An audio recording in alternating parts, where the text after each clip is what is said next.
오늘 말씀의 은혜는 마태복음 6장 33절입니다. 거의 대부분의 크리스찬들이 또 잘 알고 있는 성구죠. 예, 너희는 먼저 그의 나라와 그의 의를 구하라.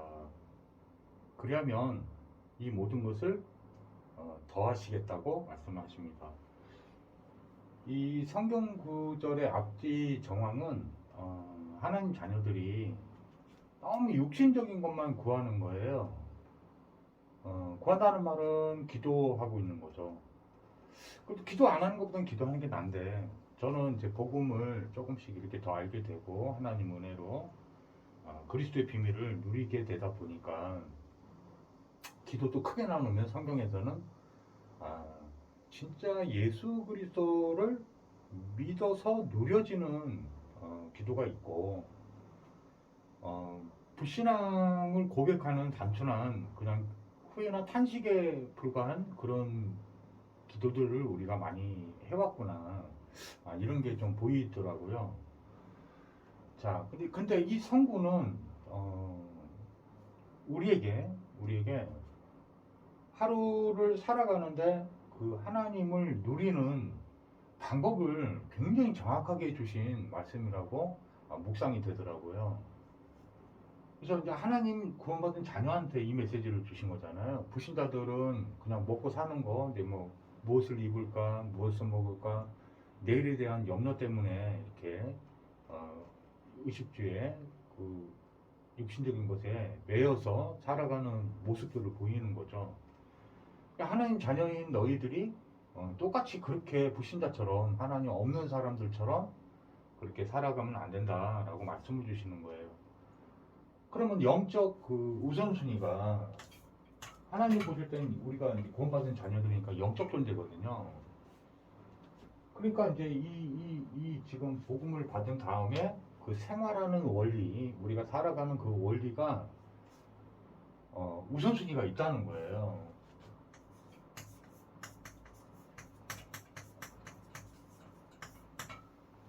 우선순위, 이게 이제 뭐 영어로 하면 프라이어리티라고 하는 건데요.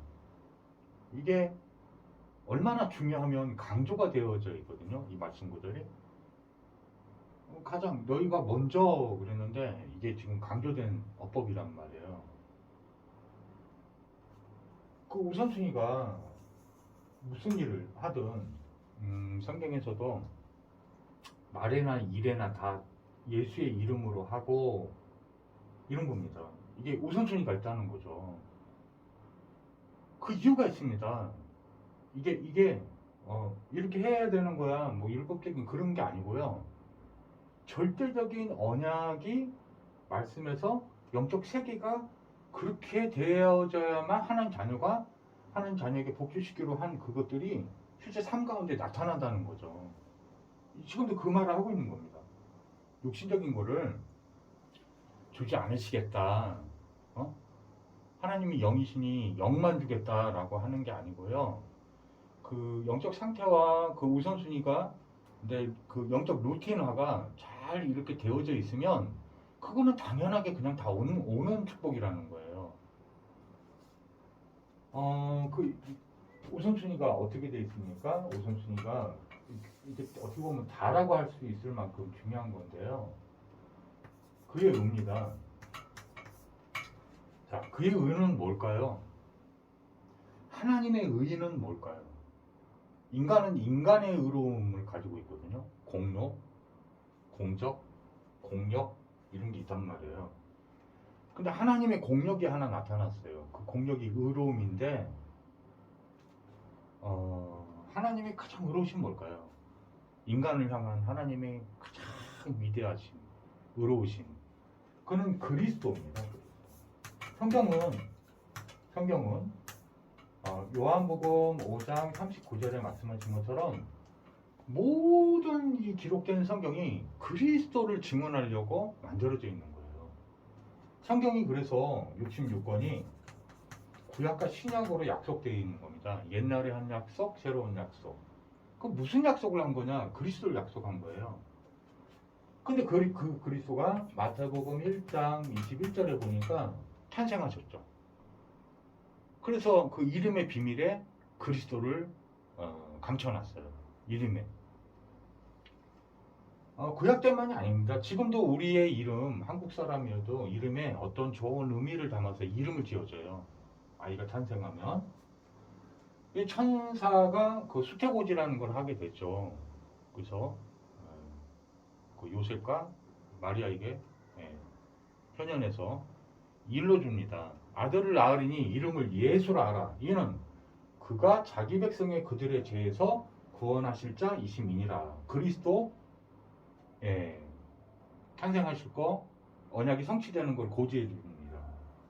실제 탄생하세요. 죄에서 구원하실 자인데 이제 우리 개인에게 믿어지면 구원하신 자로 믿어지죠.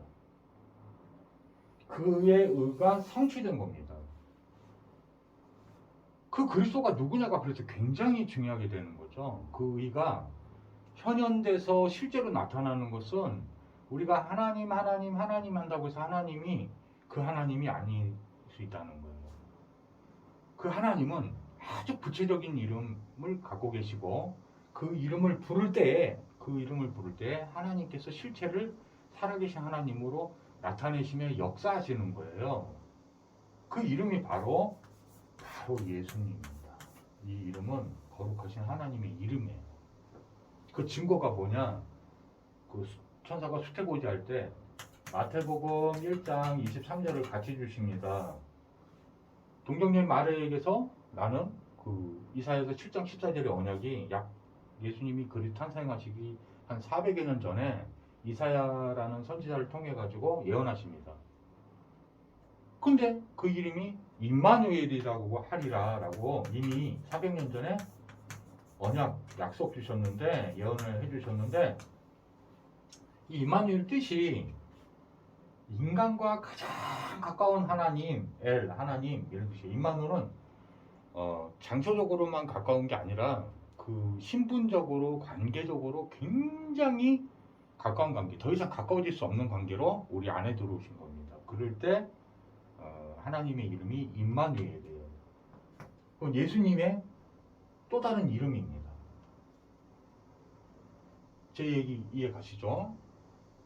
그러면 이 의가 그의 의를 먼저 구하라 이렇게 하셨거든요. 그 의가 이제 그리스도인데 그리스도가 이렇게 되어 있습니다. 로마서 10장 4절을 보면 그 그리스도가 뭘 하시는 분인지 정확하게 나타나 있어요. 왜 의로우신 것인지.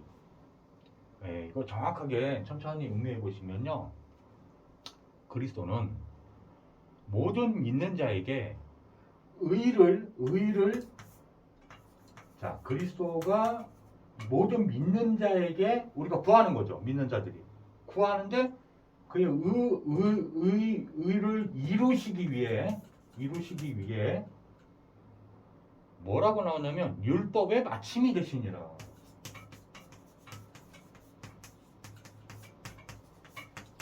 이게 의예요. 율법이 맞춰야 돼요. 율법을 끝마치는 분이 그리스도예요. 예수 거리면서 있잖아요. 율법이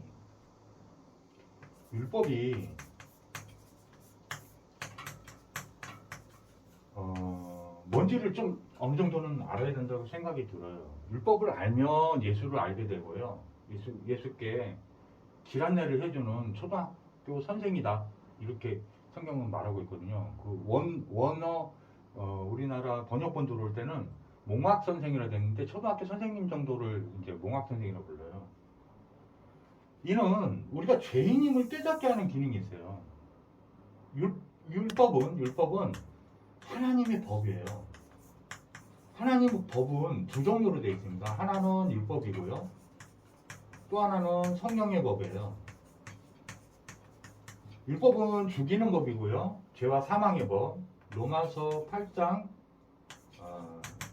2절에 나오죠. 성령의 해방의 법 8장 2절에 그대로 이어서 나옵니다. 이거는 죄와 사망의 법이에요. 죄가 드러나면 선고가 내려집니다. 실제 그 벌이 임해요. 죄를 지면 벌을 받습니다. 심판이 임해요. 율법의 근거에서 심판하시는 겁니다. 하나님은 근거 없이 너 죄 있어 이렇게 하시지 않아요. 세상법도 다 하나님의 법, 하나님의 말씀, 성경을 근간 삼아 가지고 세상의 헌법, 그다음에 뭐 법률, 명령, 조례, 규칙 이런 것들이 만들어지는 거예요. 최소한 너무 죄를 많이 영적으로나 육신적으로 많이 짓다 보니까 하나님이 은혜로 허락해 준 거예요. 사회 질서가 너무 무너지지 않게. 근데 율법의 기능이 뭐냐? 율법을 왜 주신 거냐면은 성경에 나옵니다. 죄를 하나 내가 짓는다 안 짓는다 이게 아니라 그냥 너 자체는 구제불능인 죄인이야를 깨닫게 하려고 하는 거예요. 그럼 뭐 이걸 원래 지키라고 주셨는데 이게 이 율법에서 못 벗어난 사람이 구약이나 신약을 읽고도 예를 들어가지고 너 주일 성수해야 돼 이렇게 하는데 어떤 사람은 율법으로 하고 있는 거고요. 어떤 사람은 복음을 가지고 권면하고 있는 거고 이게 이 복음을 율법을 잘 모르는 사람이 이걸 들을 때는요 식별이 잘 안 돼요. 굉장히 이게 사단이 이걸 이용을 많이 해먹거든요. 이게 끝이 안 나요. 자기가 그 율법이라고 생각도 안 한단 말이에요. 그게 초대교회 때 그 예수님이 사역하실 때 바리새인들이 자기는 정당하다고 생각했단 말이에요. 하나님 말씀에 이거 지키라고 돼 있지 않았냐. 이렇게 하면 다 흔들거려요.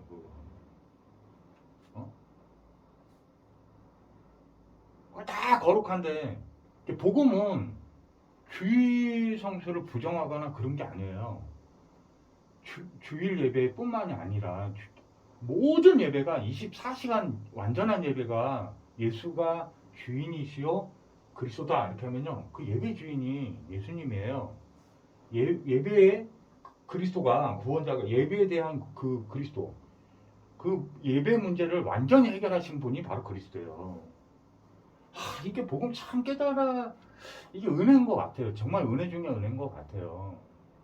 저는 예배를 잘 드린다, 기도를 잘한다, 못한다, 전도를 잘한다, 못한다 이미 해방돼 버렸어요. 이게 그리스도 깊이 더 제가 이게 지금 조금 은혜로 조금 깨달아졌는데도 노림이 완전히 달라요. 제가 예수 이름으로 기도하면 시공을 초월해가지고 어디선지 제 음성을 들어주시고 응답하시는 것을 느낍니다. 체험해요. 그리스도는 이게 종교가 아니에요. 종교가 아니에요. 율법은 하나님 말씀이라 영원합니다. 성령의 법도 성령도 하나님의 영이시기 때문에 영원하신 영이에요. 근데 바울은 뭘 고백하는 거냐면요. 이 고린도서하고 이 갈라디아서 두 개를 집중적으로 보시면요. 율법이냐 복음이냐 이거 설명하는 거가 다 핵심이에요. 사실은. 내가 거기서 완전히 죽었다라는 거예요. 뭐 때문에 죽었다 그래요? 율법 때문에 율법으로 나의 죄를 과거 현재 미래 죄를 다 끄집어낸 거예요. 이미 형량 선고를 받았어요. 근데 그거를 해결하는 하나님의 방법이 그리스도 예수인데 예수님께 어린 양 되신 예수 그리스도를 십자가에 매달아 죽여요. 누구 죄 때문이냐?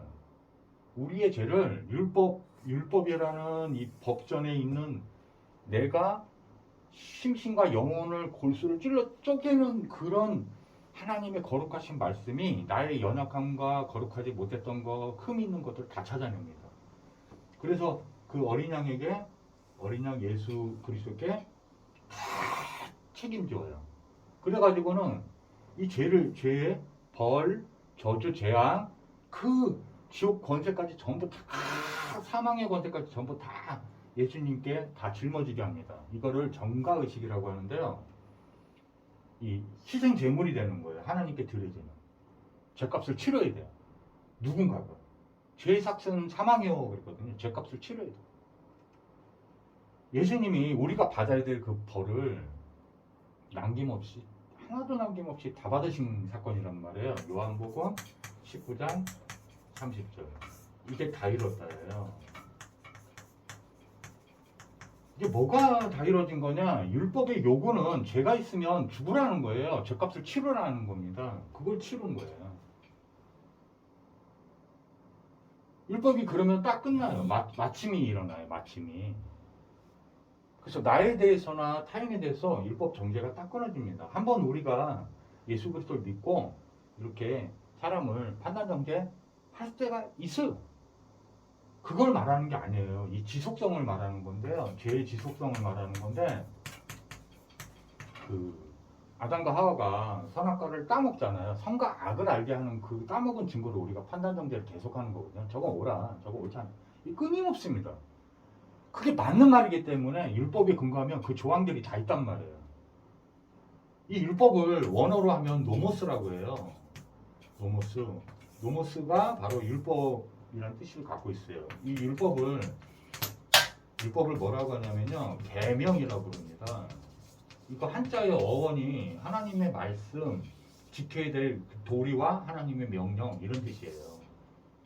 이게 쫙 하나님이 기록해준 그 계명을 다 찾아보면, 율법을 찾아보면 13개의 그 조항으로 되어 있습니다. 조항으로 되어 있어요. 13개 지켜야만 하는 그런 것들이 다 있죠. 이거를 꾹 짜면 십계명이 나옵니다. 십계명이 나와요. 하나님을 향해서 수직적인 그 지켜야 될 도리, 수평적인 인간에 대한 도리, 이게 십계명으로 요약할 수 있어요. 근데 이 온 계명이 내 이웃을 내 몸과 같이 사랑하려 다 이루어져 있는 거예요. 그게 복음이에요. 이웃 어떻게 사랑합니까? 내 몸같이 이거를 한 자녀들에게 설명해 주신 거란 말이에요. 구원받은. 그러니까 예수 아니고서는 내가 구원을 못 받잖아요. 내 영혼이, 내 육체가, 내 삶이, 내 미래가 전부 예수 그리스도로 건짐을 받았잖아요. 그러니까 그렇게 사랑하라는 거예요. 복음의 눈으로 이 복음이 안 기다려지면요, 이게 맞춰지지가 않아요. 이해가 가요. 저도 되게 율법적이었기 때문에 상상도 못하게 율법적이었어요. 그러니까 20대 때 사람들 죄가 다 보이는 거예요. 율법적이면 죄가 다 보여요. 연약감, 흠, 저 사람 저거, 제가 이렇게 얌전하게 얘기했지만 복음 모를 때는 욕을 했을 거 아니에요. 제가 지금 그렇다는 게 아니에요. 저 새끼 저거 교회 다니면서 저 전도사 새끼 저거 나쁜 짓 많이 하고 있구만. 다 보여요. 다 보여요. 율법적이면 다 보여요. 흠이. 근데 이 판단 정죄하는 게 맞을 수 있는데, 그거를 원래는 창세기 3장에 보면요, 창세기 3장에 보면은 하나님만 하시는 거예요. 하나님만. 이게 이제 사단이 그 선악과 따먹으라고 아담과 하와 유혹할 때요, 그 마지막 성경에 없는 이야기를 합니다. 너 하나님처럼 될 수 있어. 그 하나님이 아시고 너희 따먹지 말라고 하는 거예요. 이 말을 하니까 혹한 거예요. 이 하나님처럼 되다. 이 원어가 뭐냐면 가타나 가질 때입니다. 가타나 가질 때인데 그 뜻이 뭐냐면 하나님처럼 심판하다 이런 뜻이에요. 판단 정죄하다 이런 뜻이에요. 이해 가십니까? 무슨 얘기인지? 이게 심판하는 겁니다. 우리 심판주가 아닌데 자기가 심판주가 된 거예요. 그러니까 하나님만 하시는 거거든요. 감히 인간 중에는 이거를 할 만한 능력을 가진 자가 없어요. 지 몸뚱아리도 하나 건설 못하는 주제. 이게 판단 정죄하다는 뜻이거든요. 끊임없이 판단 정죄합니다. 잘 들어보셔야 돼요. 이 복음 가지면 쉽게 보이는데요. 이 쌀밥을 먹어본 사람이 거기에 모래가 뿌려져 있는지 그냥 쌀밥만 있는지 왜 식별을 못하겠어요. 사실은 복음을 알면 쉬운데 복음을 모르면 계속 보입니다. 이게 다.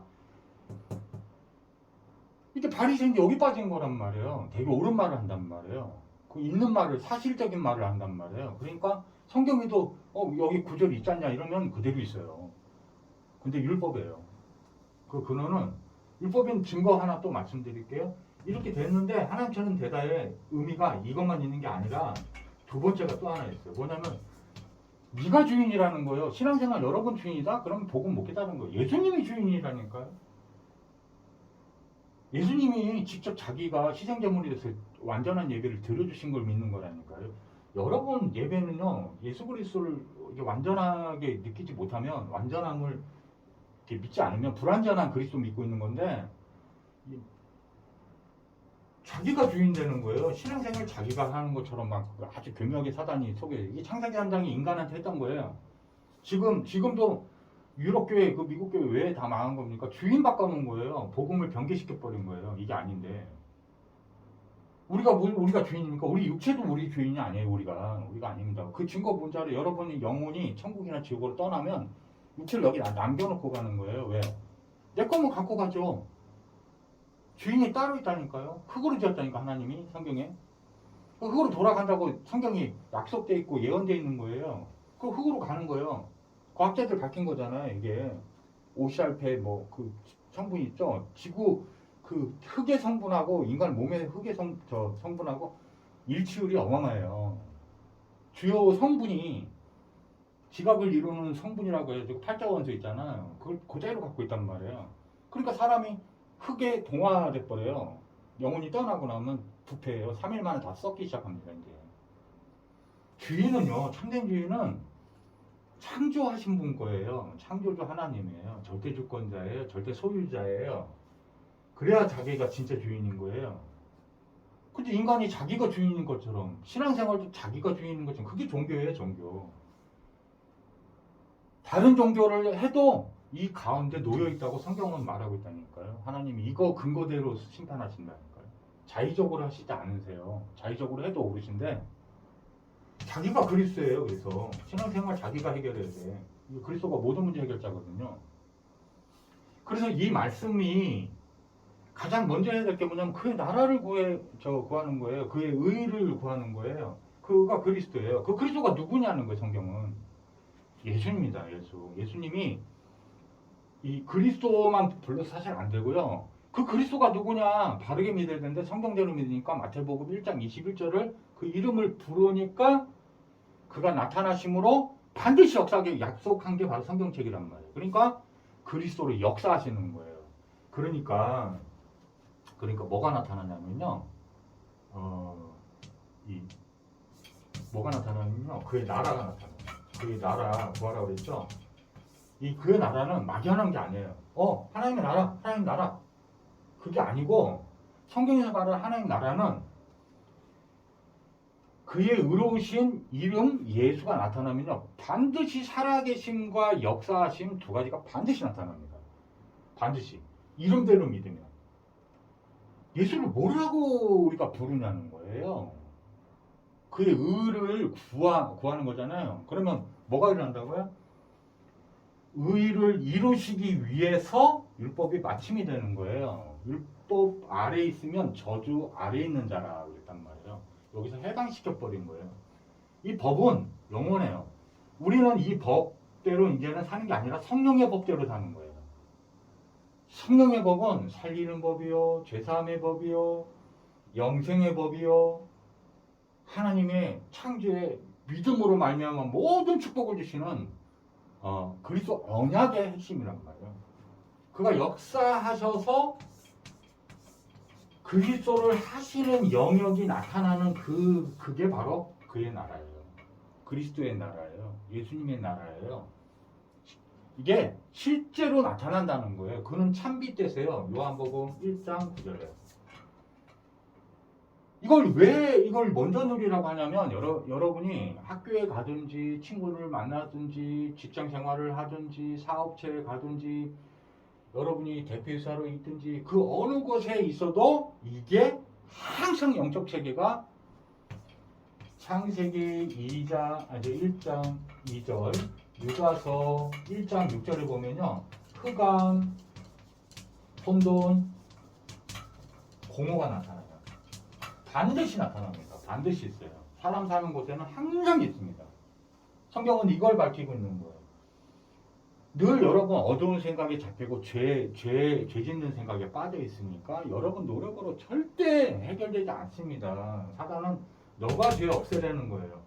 여기 똥물 차 있습니다. 여기 흑암, 여기 어둠이 차 있어요. 이게 이 방 안에. 이거 스스로 못 벗어납니다. 이거 비우라고 가르쳐요. 종교는 다 자기가 비우는 거예요. 이 어두운 생각, 뭐 좋은 말 다 해줍니다. 착하게 살아라. 천만의 말씀이요. 발로 탁 차면 똥물 닦고 올라와 버립니다. 이해 갑니까? 여기 뭐 어떻게 하라는 거냐? 성경은 빛이 들어오면 돼요. 빛이 들어오면 어둠 가는 거야. 이게 빛의 권능이야. 이게. 그러면 나는 좀 이렇게 막 죄짓는 생각이 자꾸 드는데 예수님 영접했는데 그런다. 그래서 그의 나라와 그의 의를 먼저 구해야 돼요. 여러분이 죄 안 지려고 노력한다? 그것도 맞는 말 같잖아요. 그것도 종교입니다. 그거 율법이에요, 율법. 여러분 절대 그렇게 하는 게 아니고 예수님이 그리스도라고 믿고 있으면 구하면 기도하고 말씀 언약 붙잡고 기도하고 누리면요. 이게 흑암운동 공허가 죄가 무너집니다. 흑암운동 공허가 무너져요.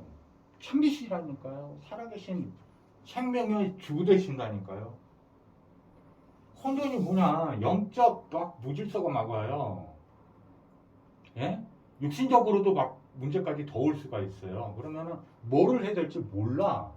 카오스야, 무질서야, 이 원뜻이. 디스오더입니다, 이거. 공허 베너티인데요. 막 이렇게 인생을 살아가는데 허합니다. 영혼이 그걸 느껴요. 그 공허감을. 외로움 정도가 아니라니까, 이 공허는. 성경에서 말하는 게.